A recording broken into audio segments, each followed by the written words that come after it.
Hello and welcome back to the channel. My name is Hamilton Dilbeck and welcome back to Christmas in July. This is the last Friday in a 4-part series that we have been doing Christmas project for the CNC machine. We started all this off with a ton of different trays. This is just one of the versions, and then we jumped right into creating this nativity scene. It's all minimalist, very happy with that. And then last week we did these huge signs. There's a lot of different SVGs, but all of these that you see are available in Carveco and Vectric files for all of you CNC with me members. This right here is not this week's Christmas countdown. This is something that I made about 18 months ago. As you can see, it goes from 1 to 24, and there's supposed to be this little Christmas tree that slots down in every single one of them.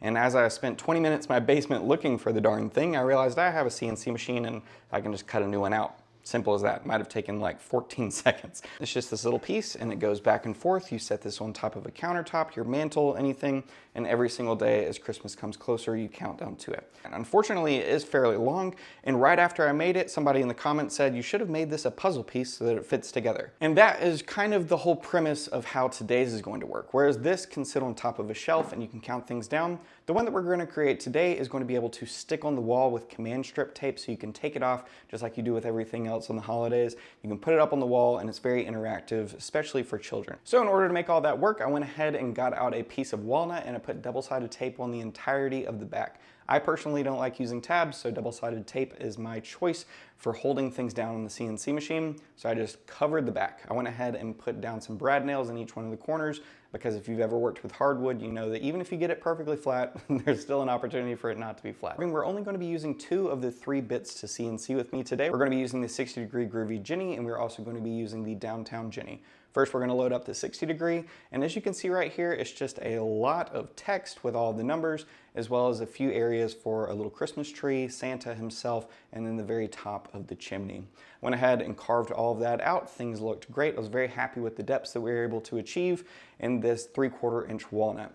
Now, I will say that these files are going to be set up for 1/2 inch material so that you can specifically do this out of 1/2 inch plywood. I think that's going to be really accessible to a lot more people, and it's going to be a lot more affordable as far as the materials are concerned. So that's why we set it up in 1/2 inch material for Carveco and Vectric files that are available for all of you CNC with me members. Now next, I went ahead and put in the downtown Jenny. This is a 1/4 inch down shear bit, which works wonderfully in hardwood and plywood alike. Although I will say, if you are using plywood, maybe using the actual Jenny bit that is a compression bit is going to make the most out of your project and leave you with a really nice clean back. But for hardwood, the downtown Jenny does an incredible job, leaves a nice finish up on top and on bottom. After all that was cut out, I then realized that I forgot to toolpath the very small hole at the very top in case you do want to hang this somewhere. So thankfully I just jumped back into Carveco, made a toolpath real quick, popped it in, the machine was already zeroed out, just pressed run, and it cut out our little hole. So I grabbed my router with the round over bit and I went ahead and rounded over everything. And I mainly did that for 2 reasons. 1, I just think it looks a whole lot better,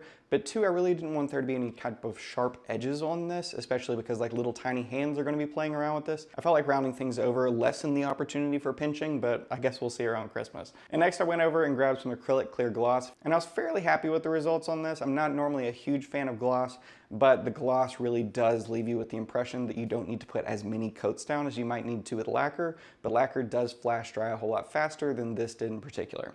I did put 3 coats, sanding in between each coat, and that left us with this. We have got all 3 of our parts. We've got the top and we've got the base. The top is meant to be able to just count down the 12 days of Christmas if that's something that you want to do, but you can also puzzle piece these 2 things together and then hang them on the wall. We're right under 55 inches with this thing.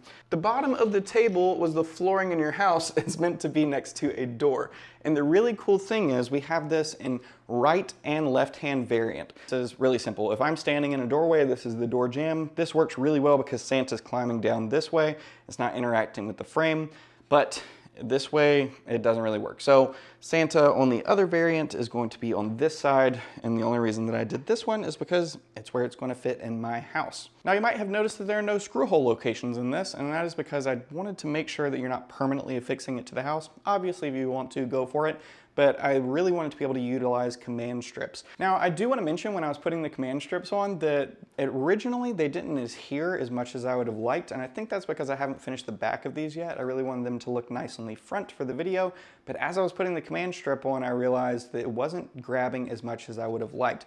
But as I was taking them off the wall, I realized that it had grabbed quite a bit, but I'm still going to be putting on a little bit of finish on the back because I do think that that's going to give the command strip's a little bit better of a purchase on the back, just to make sure it doesn't fall off the wall. So out of these two options, which one do y'all actually think is better or more useful? I personally like this one a lot more. I think it's a lot more interactive and fun, memorable for kids, whereas I do think that this one is maybe a little bit more like minimalist and elegant. Could probably fit into a lot of different decor and just be off to the side on the shelf, but I do think that this one serves the purpose of a countdown counter a lot more. And it going down to the bottom of the chimney to be able to deliver toys on the 25th, I think is a really, really great thing. I gave this idea to Mitz and he really ran with it. Here's a little bit of an Easter egg for any of y'all who actually might be making this. When you look at the file, everything looks fine, Santa looks very normal, but in actuality, Mitz had to chop off his arm and flip it upside down in order for it to work for this design so that it keyed in nice, but also he didn't fall out. So yeah, poor Santa, but obviously no one would ever know except for y'all.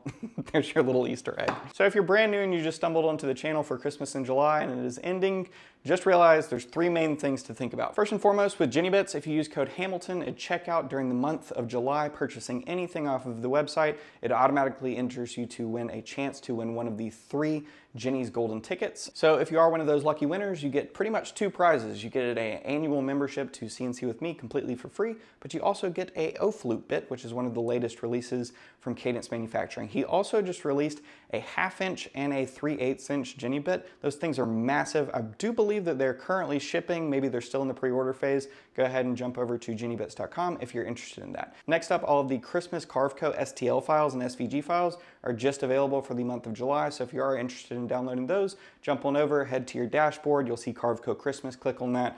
Tons of files over there to be able to download. Is honestly quite a mess because of how much information there is. But if you're interested, there is a ton over there. Those STL files can be used in Carveco and Vectric, or any other type of software that can import an STL.